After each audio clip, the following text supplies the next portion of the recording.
북한에서 절대 있을 수 없는 일이 벌어졌습니다. 김여정 제1부부장의 전담 경호원이 10년간 지켜온 그녀를 두고 홀로 DMZ 철책을 넘었습니다. 그의 손에는 북한 권력 핵심부를 뒤흔들 그것이 들려 있었습니다. 과연 무엇이 충성스러운 경호원을 배신자로 만들었을까요? 그리고 김여정은 왜 그를 막지 않았을까요? 지금부터 그 이야기를 들려드리겠습니다. 이 영상이 도움이 되셨다면 구독과 좋아요 부탁드립니다. 2025년 1월 14일 밤 11시 37분. 저는 평양 보통강구역 72번 별장 앞에 서 있었습니다. 김여정 제1부부장의 전담 경호원 한도경. 10년간 단 한 번도 그녀의 곁을 떠난 적 없는 특각부 경호국 소속 1급 경호원이었습니다. 그날 밤 공식 일정은 없었습니다. 하지만 그녀는 검은색 세단에 올랐고 저는 운전석을 잡았습니다.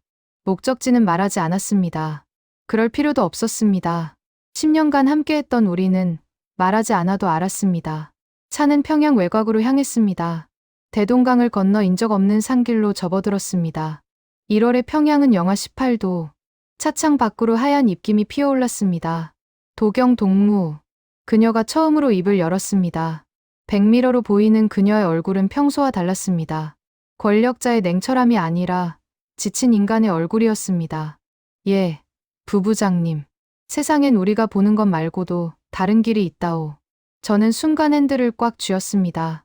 10년간 그녀 곁에서 일했지만 이런 말을 들은 건 처음이었습니다. 부부장님. 무슨 아무것도 묻지 마시오.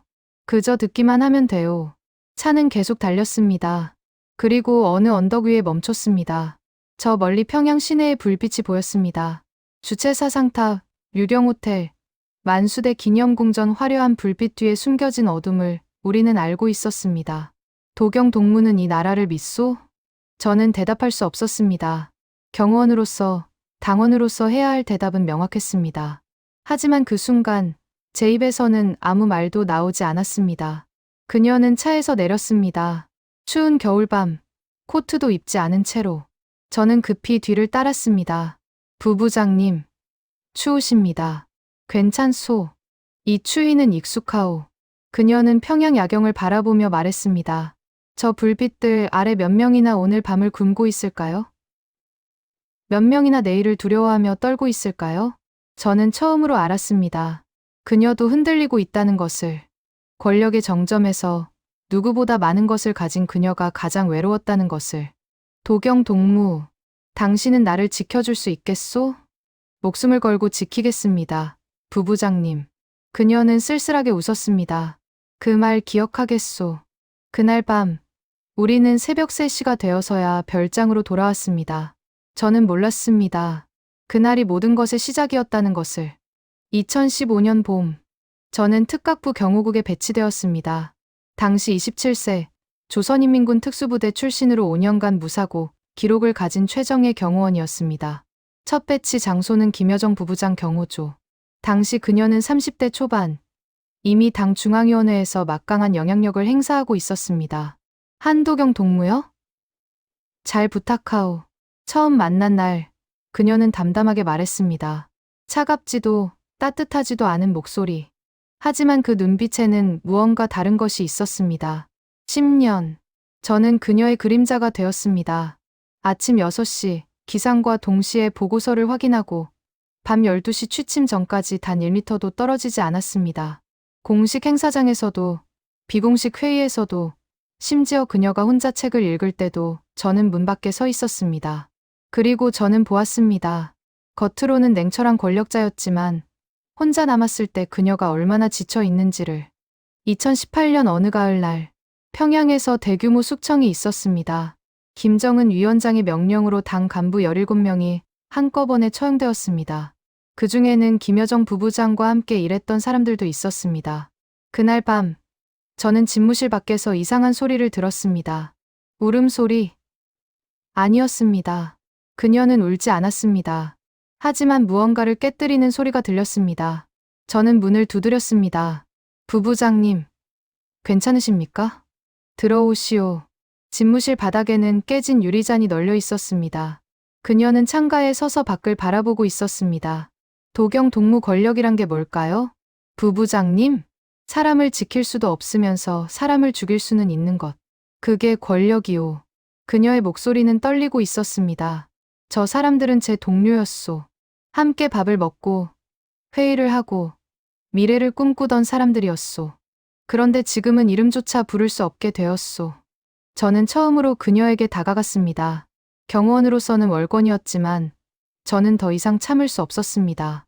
부부장님은 그들을 지키려 하셨습니다. 제가 알고 있습니다. 그녀는 저를 돌아보았습니다. 처음으로 눈빛이 흔들렸습니다. 지키려 했지만 지킬 수 없었소. 그게 제 한계요. 그날 이후 저는 깨달았습니다. 제 역할은 단순히 총알을 막는 것이 아니라는 것을.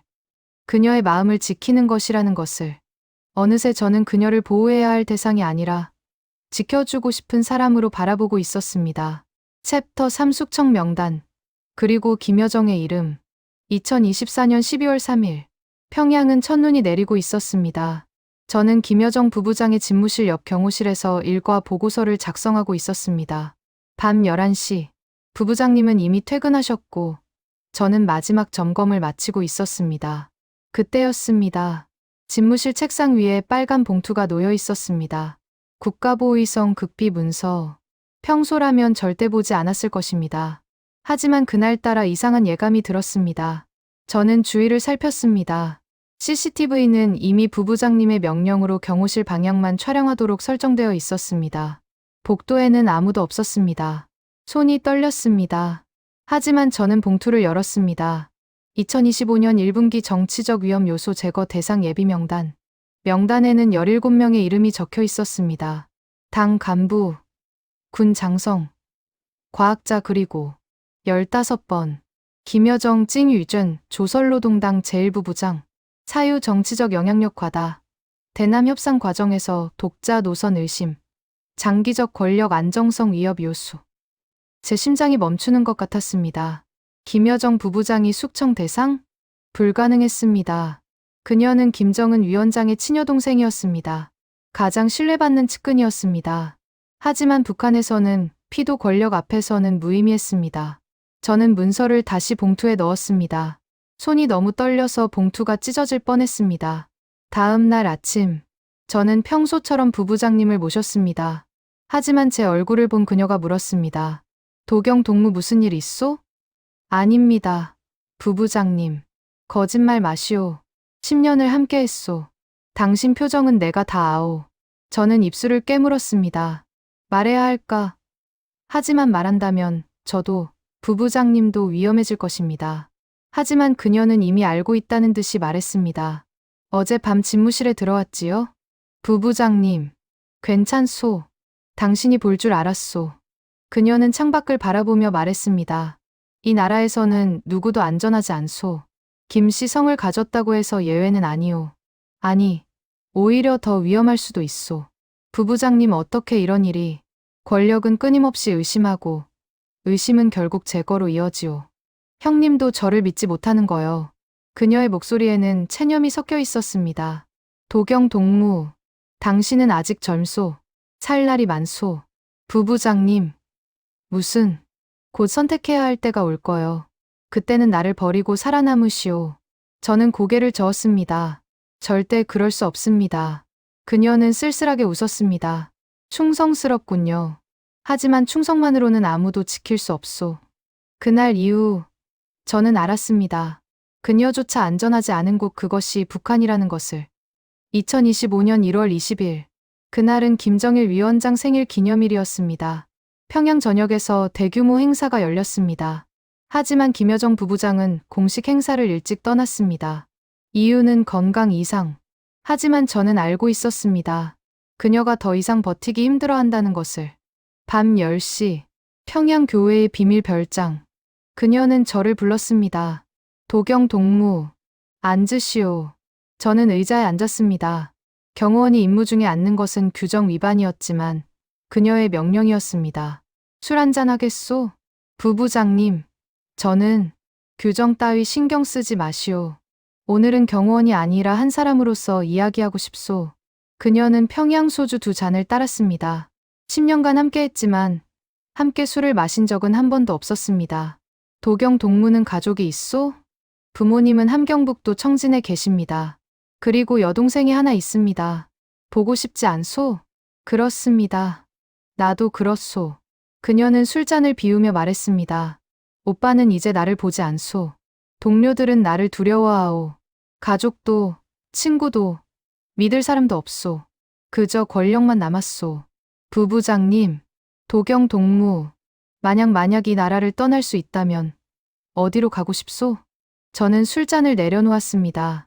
부부장님, 그건 대답해 보시오. 가정일 뿐이오. 저는 잠시 생각했습니다. 남쪽, 대한민국에 가고 싶습니다. 자유롭게 살고 싶습니다. 그녀는 고개를 끄덕였습니다. 나도 그렇소. 순간 공기가 얼어붙었습니다. 부부장님, 지금 무슨 도경 동무, 나는 결심했소. 그녀는 저를 똑바로 바라보았습니다. 남쪽으로 넘어가고 싶소. 하지만 나는 넘어갈 수 없소. 왜 안 됩니까? 내가 넘어가면 전쟁이 일어날 거요. 김씨 일가의 핵심이 탈북한다. 그건 체제 붕괴를 의미하오. 형님은 절대 가만히 있지 않을 거요. 그녀는 떨리는 손으로 다시 술을 따랐습니다. 하지만 도경 동무 당신은 다르오. 부부장님, 당신은 살아야 하오. 그리고 진실을 전해야 하오. 무슨 진실을? 그녀는 가방에서 작은 USB를 꺼냈습니다. 이 안에는 북한 권력 핵심부의 모든 것이 담겨 있소. 수청 명단, 비자금 계좌, 해외 공작원 명단, 핵 개발 실체 모든 것. 부부장님, 이걸 가지고 남쪽으로 넘어가시오. 안 됩니다. 그럼 부부장님은? 나는 괜찮소. 그녀는 처음으로 미소 지었습니다. 10년간 함께했지만 진심으로 웃는 모습은 처음 봤습니다. 도경 동무, 이게 내가 줄 수 있는 마지막 명령이오. 그리고 내가 당신에게 부탁하는 유일한 소원이오. 부부장님, 살아주시오. 그리고 세상에 알려주시오. 이 나라가 얼마나 썩었는지, 얼마나 많은 사람이 고통받는지. 제 눈에서 눈물이 흘렀습니다. 저는 부부장님을 지키겠다고 약속했습니다. 당신은 이미 나를 지켰소. 10년간 나의 유일한 친구였소. 그날 밤, 저는 결심했습니다. 챕터 5 최전방을 향한 죽음의 질주. 2025년 1월 27일 밤 11시 42분. 저는 평양 중심가를 벗어나고 있었습니다. 운전대를 잡은 손에 땀이 흘렀습니다. 조수석에는 김여정 부부장이 직접 준비해준 특각 통행증과 긴급 문서가 놓여 있었습니다. 목적지 강원도 최전방 GOP 지역. 거리 약 230km. 예상 소요 시간 3시간 20분. 하지만 저에게 주어진 시간은 그보다 훨씬 짧았습니다. 밤 11시 50분. 제 휴대전화가 울렸습니다. 부부장님이었습니다. 도경 동무, 지금 어디요? 평양 외곽을 벗어났습니다. 조소, 들으시오. 지금부터 정확히 4시간 후 새벽 3시 50분에 체포 명령이 내려질 거요. 4시간. 그 전에 DMZ를 넘어야 하오. 조금이라도 늦으면. 그녀의 목소리가 떨렸습니다. 도경 동무, 부탁하오. 반드시 살아남으시오. 부부장님, 감사합니다. 그리고 말하지 마시오. 우리는 이미 알고 있소. 전화가 끊겼습니다. 저는 엑셀을 밟았습니다. 시속 120km. 겨울밤 눈길 위에서 위험한 속도였지만 선택의 여지가 없었습니다. 원산을 지나고 고성을 지나고 점점 DMZ에 가까워졌습니다. 새벽 1시 18분. 휴대전화가 다시 울렸습니다. 이번엔 모르는 번호였습니다. 한도경 동무인가? 누구십니까? 국가보위성 특별수사국이다. 지금 즉시 차를 세우고 귀환하라. 이는 최고 지도자 동지의 명령이다. 제 심장이 뛰었습니다. 예상보다 2시간 30분이나 빨랐습니다. 동무, 들리는가? 응답하라. 저는 전화를 끊고 배터리를 뺐습니다. 그리고 엑셀을 끝까지 밟았습니다. 시속 140km. 새벽 1시 47분. 백미러로 헤드라이트가 보였습니다. 추격차였습니다. 젠장. 저는 비상등을 끄고 도로를 벗어났습니다. 산길로 접어들었습니다. 추격차도 따라왔습니다. 탕, 탕. 총성이 들렸습니다. 뒤슈리가 깨졌습니다. 도경 동무. 차를 세워라. 마지막 경고다. 저는 핸들을 꺾었습니다. 차는 미끄러졌지만 간신히 균형을 잡았습니다. 새벽 2시 03분. 저 멀리 철책이 보였습니다. DMZ였습니다. 하지만 추격차는 점점 가까워지고 있었습니다. 부부장님, 제가 반드시. 그때였습니다. 갑자기 추격차의 타이어가 터졌습니다. 누군가 미리 도로에 스파이크를 설치해 놓은 것이었습니다. 누가? 저는 직감했습니다. 김여정 부부장. 그녀가 마지막까지 저를 도운 것이었습니다. 저는 차에서 내렸습니다. 그리고 철책을 향해 뛰기 시작했습니다. 새벽 2시 16분. 저는 DMZ 1km 앞에 있었습니다. 뒤에서 다시 헬기 소리가 들렸습니다. 시간이 없었습니다. 부부장님, 저는 반드시 진실을 전하겠습니다. 저는 어둠 속을 향해 내달렸습니다. 새벽 2시 18분. 저는 DMZ 철책 50m 앞에 서 있었습니다. 숨이 턱까지 차올랐습니다. 심장이 터질 것 같았습니다. 뒤에서는 추격조의 외침이 들렸습니다. 한도경, 멈춰라. 하지만 저는 멈출 수 없었습니다. 철책, 높이 약 3m, 전기가 흐르는 고압 철조망, 그리고 그 너머 50m에는 나만의 GOP가 있었습니다. 문제는 전기였습니다. 만약 그대로 넘으면 감전사할 것이었습니다. 저는 가방에서 절연 장갑을 꺼냈습니다. 김여정 부부장이 마지막으로 건네준 것이었습니다. 이걸로 넘을 수 있을까? 망설일 시간이 없었습니다. 탕, 탕, 탕. 총성이 울렸습니다. 제 옆 땅에 총알이 박혔습니다. 마지막 경고다. 다음은 맞춘다. 저는 철책을 잡았습니다. 순간 이상한 일이 일어났습니다. 전기가 흐르지 않았습니다. 철책에 전류가 차단되어 있었습니다. 누군가 미리 전원을 내린 것이었습니다. 김여정 부부장. 또다시 그녀였습니다. 부부장님. 저는 눈물을 흘리며 철책을 넘기 시작했습니다. 1초. 철책을 잡았습니다. 2초. 몸을 끌어올렸습니다. 3초. 정상에 올랐습니다. 4초. 반대편으로 몸을 넘겼습니다. 5초. 땅에 착지했습니다. 뒤에서 총성이 다시 울렸습니다. 6초. 일어섰습니다. 7초. 앞으로 뛰었습니다. 8초. 두 번째 철책이 보였습니다. 9초. 두 번째 철책을 넘었습니다. 10초. 비무장지대 한가운데. 11초. 남한 GOP 철책 앞. 거기서 손들어. 남한 병사의 목소리였습니다. 저는 두 손을 들었습니다. 그리고 한국어로 외쳤습니다. 귀순합니다. 저는 김여정 제1부부장 전담 경호원 한도경입니다. 순간 모든 것이 멈췄습니다. 남한 병사들은 얼어붙었습니다. 북한 추격조도 철책 너머에서 멈췄습니다. 저는 무릎을 꿇었습니다. 저는 중요한 정보를 가지고 왔습니다. 부디 국정원으로 연락해 주십시오. GOP 초소장이 무전기를 들었습니다. 작전 상황실. 이쪽 261 GOP. 특급 귀순자 발생. 신원 확인. 북한 특각부 경호국 소속이라고 주장. 즉시 상부 보고 바랍니다. 저는 그 자리에 주저앉았습니다.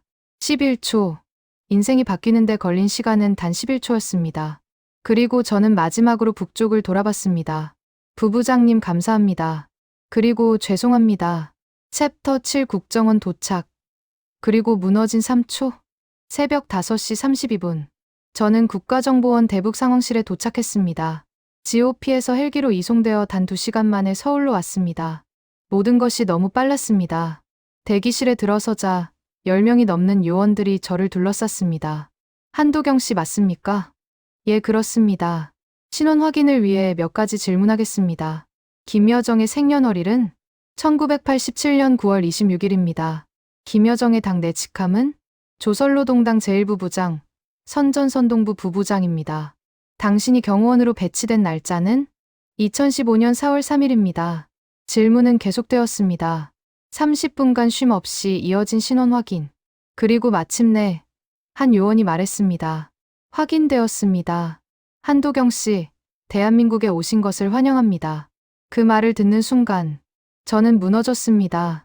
도착한 지 단 3초 만이었습니다. 10년간 참아왔던 모든 것이 쏟아져 나왔습니다. 눈물이 멈추지 않았습니다. 몸이 떨렸습니다. 무릎이 풀려 바닥에 주저앉았습니다. 한도경 씨, 요원들이 저를 부축했습니다. 하지만 저는 일어설 수 없었습니다. 죄송합니다. 죄송합니다.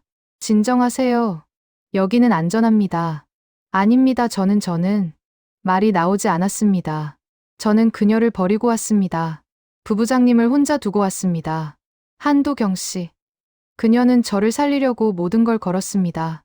전기를 차단하고 추격차를 막고 저에게 길을 열어줬습니다. 하지만 저는 오열했습니다. 저는 그녀를 지키겠다고 했습니다. 목숨을 걸고 지키겠다고 약속했습니다. 하지만 결국 저만 살아남았습니다. 요원들은 아무 말도 하지 못했습니다. 30분간 저는 그렇게 울었습니다. 그리고 천천히 진정한 후 저는 가방에서 USB를 꺼냈습니다. 이것이 김여정 부부장이 제게 맡긴 것입니다. 요원들의 표정이 바뀌었습니다. 이 안에 무엇이 있습니까? 북한 권력 핵심부의 모든 진실입니다. 오후 2시 국정원 특별 진술실. 저는 조용한 방에 앉아 있었습니다.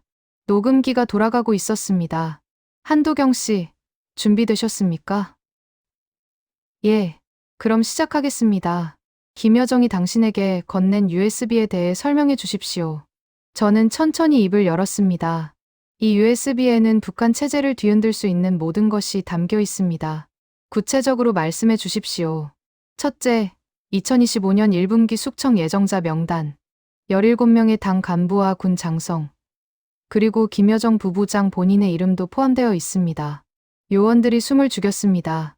둘째, 김정은 위원장의 비자금 계좌 내역. 스위스, 중국, 러시아 등 7개국에 숨겨진 총 47억 달러 규모의 계좌 정보입니다. 셋째, 해외 공작원 명단. 현재 대한민국, 미국, 일본, 유럽에 활동 중인 북한 공작원 128명의 신원과 활동 내역입니다. 넷째, 핵무기 개발 실체 보유 핵탄 두수, 운반 수단, 저장 시설 좌표 등 모든 정보입니다. 다섯째, 저는 잠시 숨을 고르고 말했습니다. 김정은 위원장의 건강 기록, 심장 질환, 당뇨, 그리고 예상 여명. 방 안이 조용해졌습니다. 한도경 씨, 이것이 사실입니까? 김여정 부부장이 직접 정리한 자료입니다. 그녀는 10년간 권력 핵심에서 모든 것을 지켜봤습니다. 그녀는 왜 이런 것을 당신에게 맡긴 겁니까? 저는 눈을 감았습니다. 그녀는 이 체제가 무너지길 원했습니다. 더 이상 사람들이 고통받지 않길 원했습니다. 하지만 그녀 자신은 탈북하지 않았습니다. 왜입니까? 그녀가 넘어오면 전쟁이 일어날 수 있다고 했습니다. 김 씨 일가의 핵심이 탈북하면 북한은 이를 선전포고로 간주할 것이라고. 그래서 대신 당신을 보낸 겁니까? 예. 그녀는 스스로 희생하면서까지 진실을 세상에 알리고 싶어 했습니다. 요원 한 명이 물었습니다. 한도경 씨, 솔직히 답해 주십시오. 당신은 김여정을 어떻게 생각합니까? 저는 떨리는 목소리로 대답했습니다. 그녀는 권력자였지만 동시에 가장 외로운 사람이었습니다. 체제의 일부였지만 체제를 가장 증오한 사람이었습니다. 그리고 저의 유일한 친구였습니다. 요원들은 더 이상 질문하지 않았습니다. 저녁 7시, 진술이 끝났습니다. 저는 창밖을 바라봤습니다. 서울의 야경이 보였습니다. 평양과는 완전히 다른 세상. 그리고 저는 북쪽을 향해 속으로 말했습니다. 부부장님, 저는 약속을 지켰습니다. 세상의 진실을 알렸습니다. 하지만 부부장님은 지금 어디에 계십니까? 혹시 아직 평양에서 버티고 계십니까? 아니면 저는 눈물을 닦았습니다. 제발 살아계시길 바랍니다. 언젠가 다시 만날 수 있기를. 창밖으로 비가 내리기 시작했습니다.